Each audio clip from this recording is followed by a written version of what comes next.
In February 1999, India and Pakistan signed the Lahore Declaration.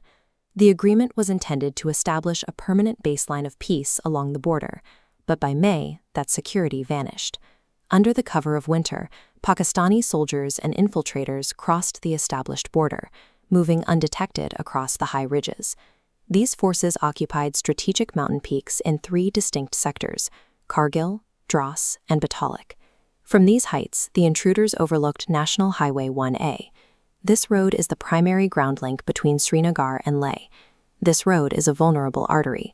With the enemy entrenched on the peaks, every supply truck and troop transport on this narrow path was an easy artillery target. To reclaim the highway, the Indian military had to climb. They launched infantry assaults against fortified positions at altitudes exceeding 16,000 feet. This mission was restricted by a strict geopolitical boundary. To avoid a full-scale international war, Indian forces were ordered not to cross the line of control, even if it meant taking a more dangerous, direct path up the slopes. The combination of extreme altitude, the physical requirement of climbing toward the enemy, and these political constraints made Operation Vijay one of the most tactically restrictive military operations in history. At 16,000 feet, the air contains significantly less oxygen. The terrain is a landscape of jagged rock and sub-zero temperatures. Soldiers had to navigate vertical terrain while facing downward machine gun fire from enemies they often couldn't see. To create an opening for the infantry, the army hauled heavy artillery into the mountains to suppress enemy bunkers at close range. Ground forces were supported from the air by Operation Safed Sagar. The Indian Air Force provided reconnaissance and precision strikes on high-altitude targets. This required precise maneuvering.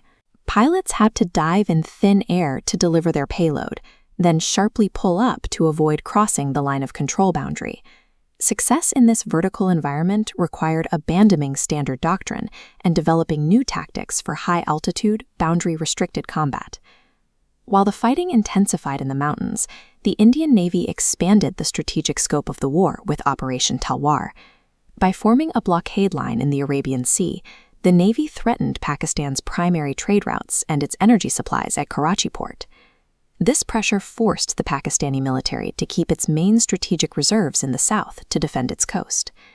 With those reinforcements tied down 1,000 miles away, the infiltrators in the north were strategically isolated. This isolation allowed the Indian Army to begin a sequential capture of the peaks, moving from the heights of Tololing to point 5140, point 4875, and finally, Tiger Hill. The final pushes were driven by individual resolve, exemplified by Captain Vikram Batra's radio transmission after a successful assault, "Ye dil mange more." The coordination of a naval blockade, targeted airstrikes, and infantry persistence broke the occupation and secured the heights. By July 1999, the Indian Army had regained its positions, and the remaining infiltrators withdrew under combined military and international pressure. On July 26th, the war officially ended.